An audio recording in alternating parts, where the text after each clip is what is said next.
This Teraflex front Swaybar quick disconnect kit is for those of you that have a 2007 to 2018 JK with 0 to 2.5 inches of lift on it that are looking for an easy to use quick disconnect kit to get the max articulation out of your Jeep when you're off-road. This is going to be a very easy 1 out of 3 wrenches for the installation, and I'm going to show you how to do it in just a second.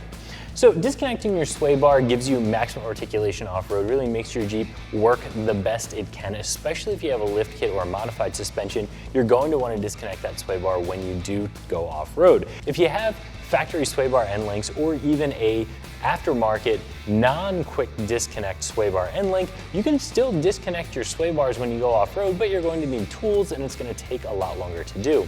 A quick disconnect kit like this will replace your bottom bolt on your sway bar where it connects to the axle with a pin that you can very easily pull, swing everything up out of the way, lock it out of the way, and go off-roading, getting that max out of your suspension system.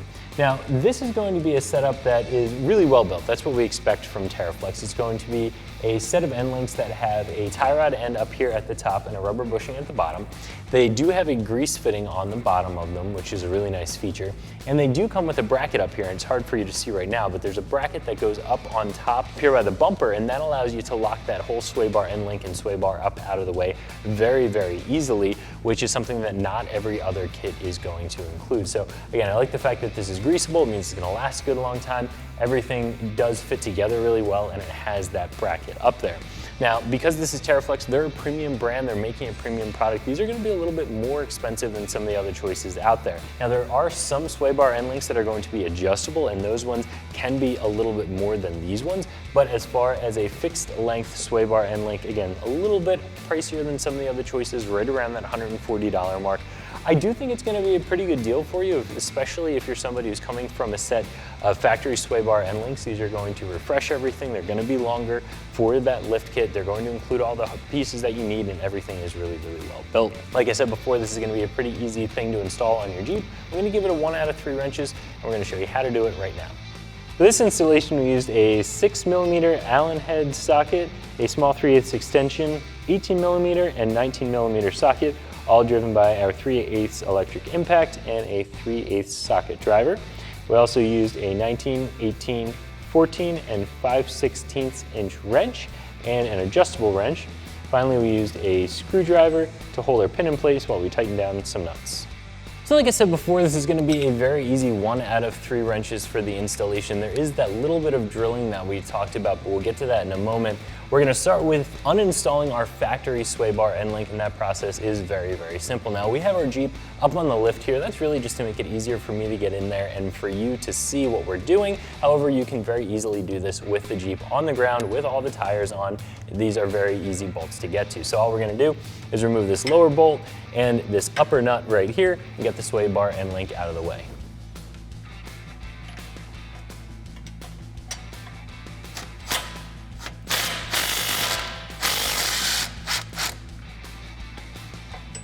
So for the top of the end link, we're going to be removing this nut on this side, but there actually isn't a bolt to remove. This is a tie rod end style joint at the top of the factory sway bar end link. So we have a 19mm wrench. We're actually going to go ahead and hold the stud. They put a little bit of a flat spot on there for us so we can get a wrench on that. Otherwise, when you spin this, the ball inside that tie rod end joint can just spin and you'll never actually get it loose. If you need to, if this isn't working for you, there's also an Allen head recess inside the end of the stud. So what you can do is put a wrench on the nut, put a Allen key through here and hold on to it. So that's just another way of holding the stud. This way works a little bit better in my opinion. So that's what we're going to do.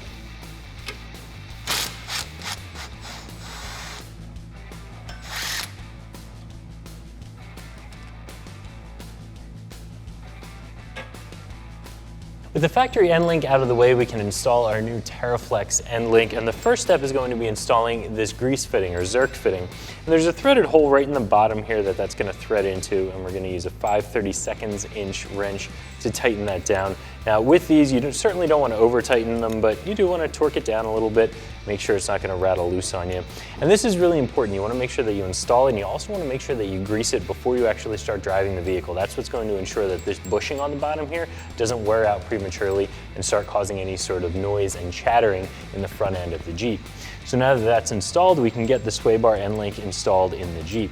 So what we have here is a little bit of hardware that we're going to use on the tie rod end of our Swaybar end link.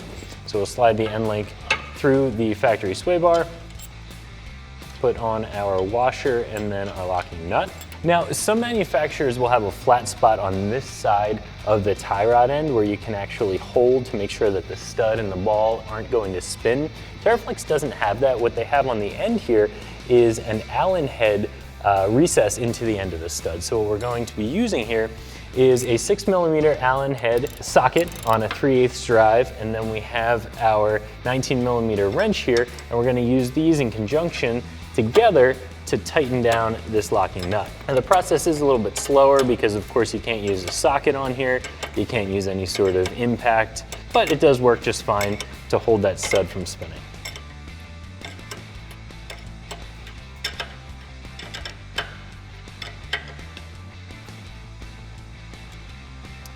So now we have the top installed. The next thing we're going to do is install the bottom of the Swaybar end link, so that's where it's going to go onto the axle side right here. In order to do that, first we have to install the stud.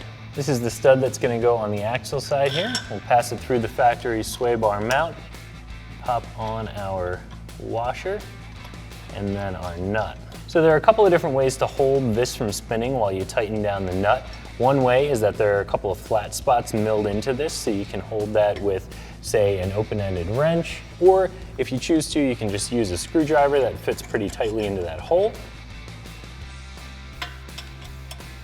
and then tighten down the nut on the other side.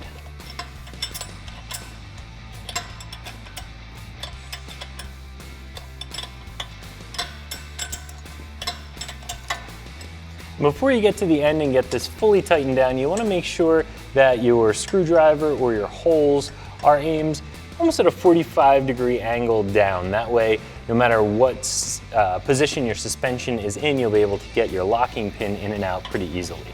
We're going to make sure that we hold that at just the right angle with the last couple of turns on our nut here.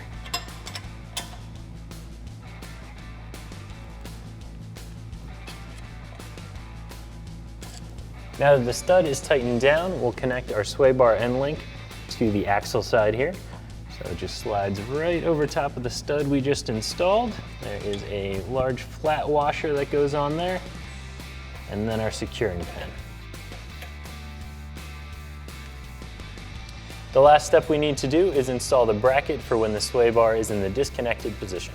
This is the bracket that allows you to swing the Swaybar up out of the way and lock it in that position when it is disconnected. And what you have here is a stud pretty similar to the one we installed on the axle side of the Swaybar end link bracket. It's just a little smaller in diameter. That threads right into the bracket here, pretty simply.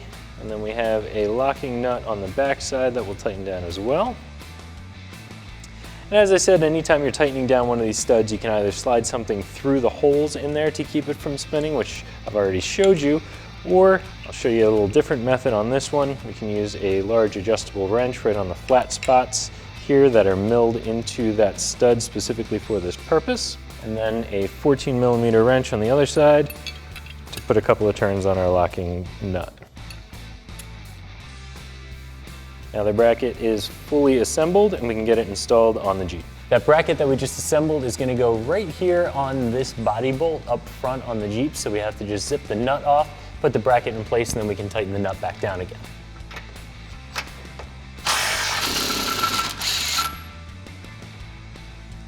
Slide our bracket over just like that, then reinstall the nut.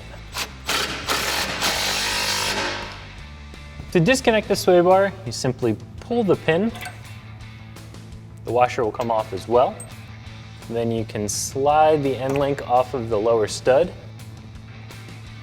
Pivot the Swaybar up and align the end of the Swaybar end link with your storage pin. Replace the washer and the locking pin. To reconnect the Swaybar from the storage location, you can just pull the pin and also the washer. Pull the end of the Swaybar end link off of the storage pin. And then swing it and the sway bar itself all the way down so that it lines up with the pin on the axle. And you just slide it over that pin, put the washer back in place, and finally reattach the pin. So if you're looking for a high quality and quick to disconnect set of sway bar end links for your JK, I would recommend this option from Teraflex, and you can find it right here at ExtremeTerrain.com.